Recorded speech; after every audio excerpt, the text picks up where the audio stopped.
Welcome to the Terre Haute Police Department. I'm Sergeant Justin Sears, Public Information Officer with the Terre Haute Police Department. Yesterday, on 9/11, multiple juveniles from our community issued threats of violence via social media that instilled fear in students, staff, families, and the community in general. I stand here today with the leaders from local law enforcement, the city, the prosecutor's office, the school corporation, to make it very clear, this behavior will not be tolerated. Both the Vigo County Sheriff's Office and the Terre Haute Police Department were alerted to multiple threats against students, staff, and schools. These threats were shared primarily through Snapchat and other social media platforms. The first threat targeted Otter Creek Middle School, which was investigated by the Vigo County Sheriff's Department in cooperation with the school corporation and the Terre Haute Police Department. A juvenile was arrested as a result of that investigation and transported to the juvenile center. In response to that initial threat, the Terre Haute Police Department placed officers and detectives into the schools throughout our community immediately. In the early afternoon, a second threat was discovered regarding Terre Haute South High School. Thanks to officers already on scene, the threat was swiftly investigated and an arrest was made almost immediately. Later in the day, a third threat was directed at Terre Haute North High School just before dismissal. Again, officers were already on scene and an arrest was made shortly after the school day ended. Throughout the afternoon, an influx of information came in from students, parents, and community members regarding these threats.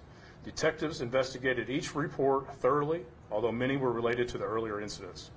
However, in the evening, a fourth threat surfaced against Woodrow Wilson Middle School.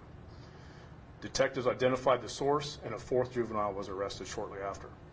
We are deeply grateful for the students, the staff, parents, and community members who have come forward with information about these incidents.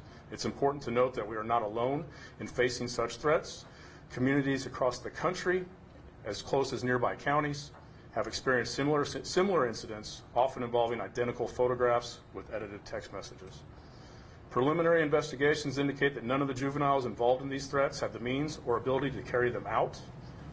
The Vigo County Sheriff's Department and the Terre Haute Police Department have coordinated with the school corporation and have had extra and additional police officers in every school in Vigo County. We plan to continue an increased presence for the near future.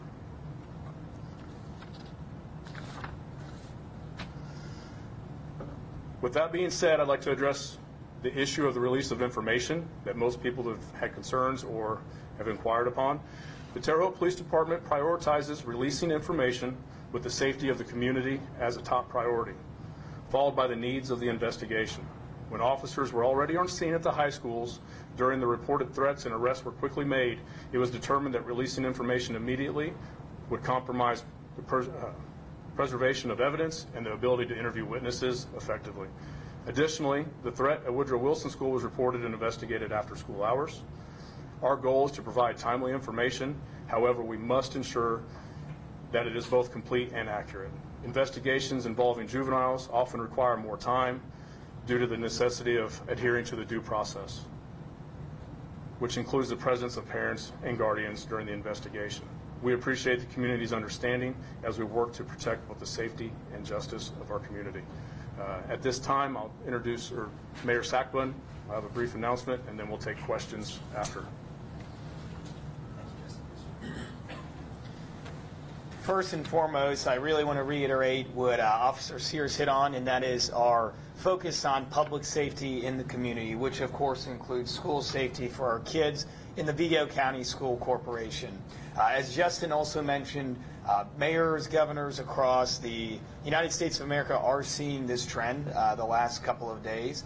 There are some stock images, and this is a huge reason why earlier this year the administration made the decision to further collaborate with the school corporation by placing juvenile detectives into our school corporation.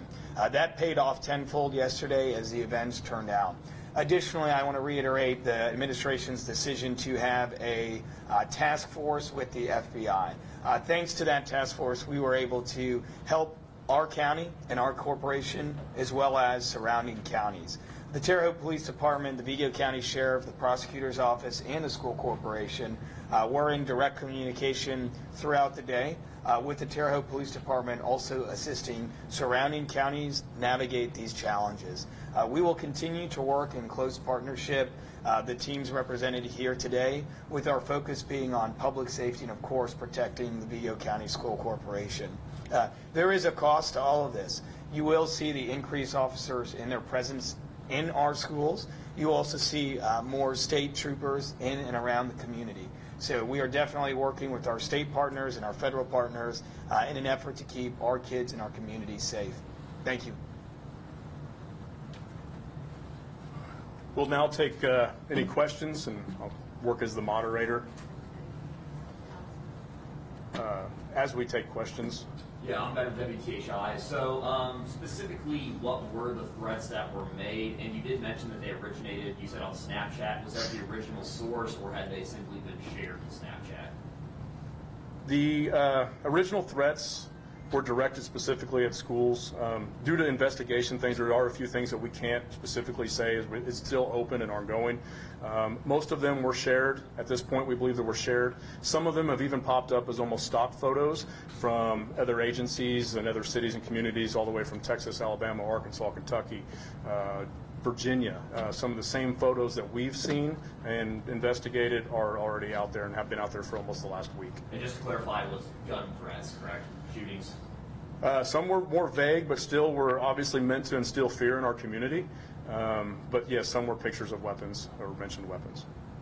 What can you say about consequences? You want to send a message that will not be tolerated. What should kids, students think about before they might do something like this?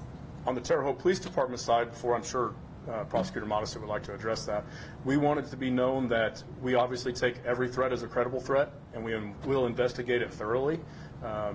And also, as the mayor said, we have the resources, the training, and the tools to do that. So it will be done, and we will investigate and work with the prosecutor's office to effect arrests to protect our community. We want students to know, and the children of our community that have made decisions with poor judgment, there will be consequences. So we can't stress that enough. Parents need to talk to their juveniles or their children to let that be known. As far as the actual consequences through the state, Prosecutor Modisett. So yesterday, based upon the actions of 4 different juveniles, they all have a felony charge presently pending against them. That felony charge is intimidation. It carries a maximum sentence up to 2.5 years of imprisonment. So we're talking about serious charges here. And those of us sitting up here together are bonded together to protect our children and deal with these actions very harshly. There are other consequences as well, as everybody that has been a juvenile that has been arrested has been a member of the school corporation. Dr. Hemsel, Superintendent. Yeah, to begin with, before I get into the specifics of your question, Sue, these are our kids. When you're an educator, every child that walks through our school is one of our kids. We take ownership during the school day. We care for them in the same way that they are our own kids. And so when you threaten our schools, you have threatened our kids.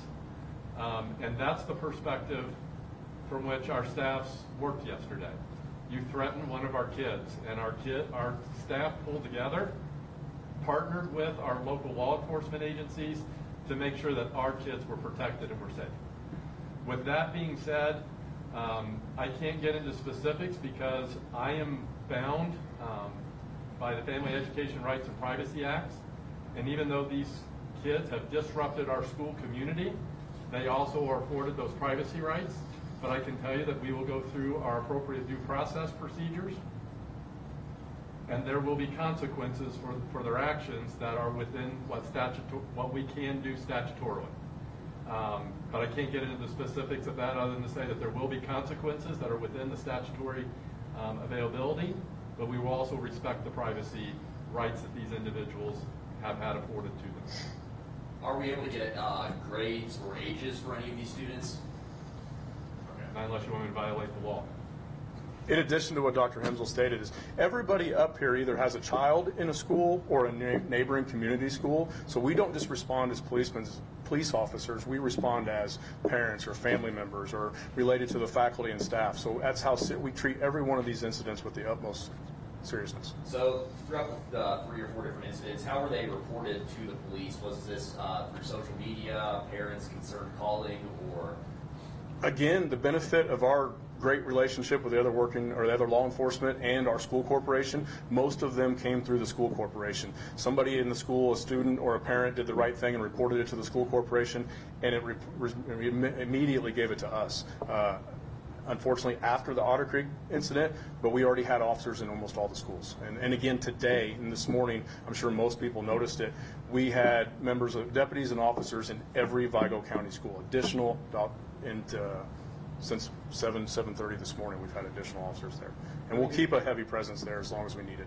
I think it would be appropriate, if I may, to reiterate, our partnership with the Vigo County Sheriff's Department and our partnership with the Terre Haute Police Department is very strong. We have a great collaborative relationship. This goes back for many years, but it has only been strengthened within the last year. We value the partnership. I think they value the partnership.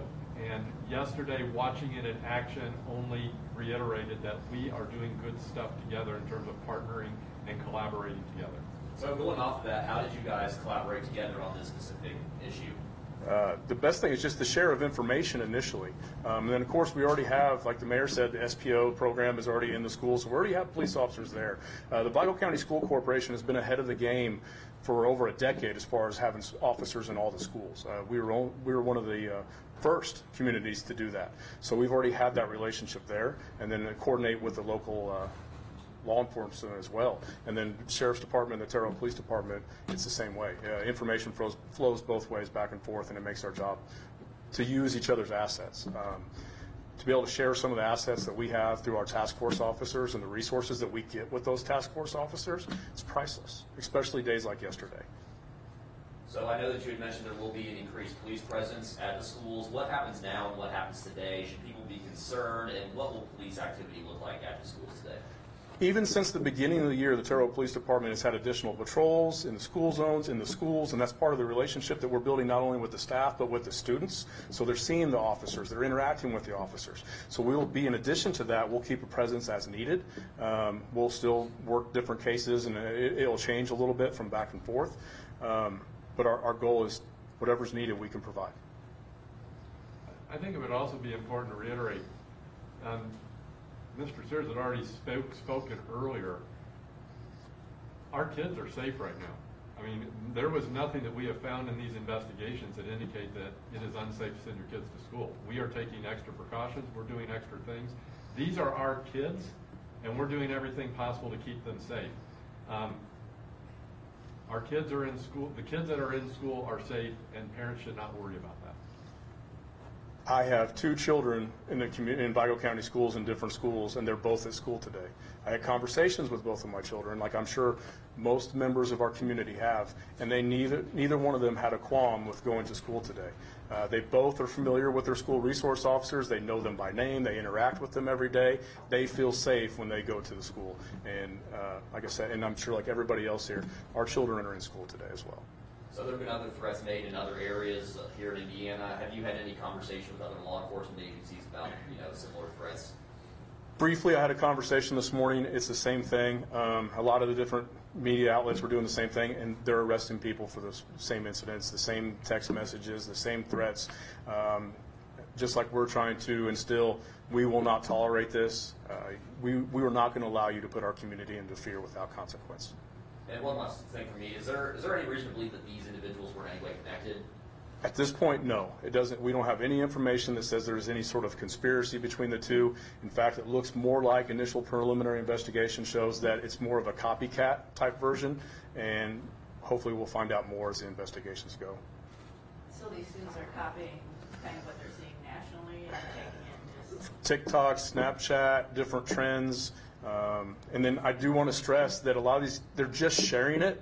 Some of them are. Report it, don't share it. That's one of the biggest things. You're not helping things if you don't report it. Sharing is just making it worse. I guess I've got a question for Terry. So in these typical situations, you touched on this a little bit earlier, but is this a typical procedure for prosecuting individuals who do this kind of stuff? I mean, yes. I mean, there's an investigation, and the investigation's obviously ongoing, and then once we look at whatever's been provided to us, then we file charges. Obviously, this one was expedited probably more than normal because, you know, there's a risk here to children. So, but yes, normal process as far as other than being expedited, and this was put ahead of everything else. All of us, you know, had to put this first yesterday because we wanted to make sure that our kids were safe. And do you think that, you know, obviously prosecuting quickly sends a message to potential copycats, more copycats not to do it? For sure. Yeah, and then just to add to that is, as the prosecutor, we worked with the prosecutor's office to effect those arrests yesterday. As we did the investigations, they were accessible to us.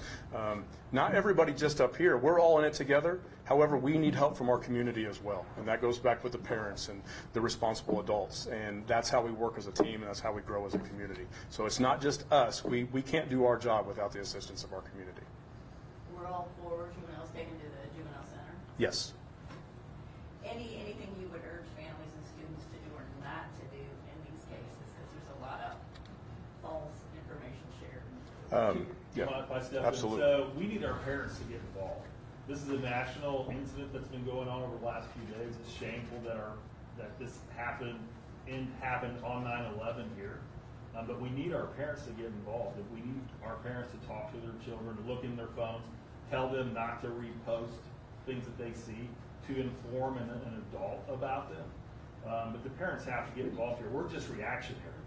The parents can actually stop this from happening from their homes, from their children's phones, and they need to get more involved with those phones. So Sue, to reiterate the answer was just given, the best thing to do is to report the information so that we can find out if the information is actually truth.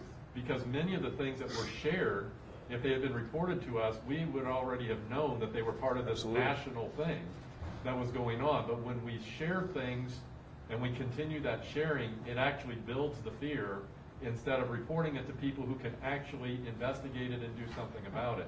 So anytime something is reported to us, we investigate to find out the truth. We follow the facts. And those facts is what drives how we respond to it. First and foremost, we take care of the safety of our students and our staff, and we investigate to find the facts, and we let the facts drive where we go from there. So, yeah, just really to wrap this up in closing, there's a number of officers, detectives who are not in this room, who their actions yesterday truthfully show the power of a strong law enforcement community. And we won't list their names here. They're still out doing their thing. But to the deans, the teachers, the parents, and of course the students who did report, these two tables would like to say thank you. We hope that these experiences do not continue, but if they do continue, that the message has been sent very clearly that they will not be tolerated in the city of Terre Haute. Thank you, guys.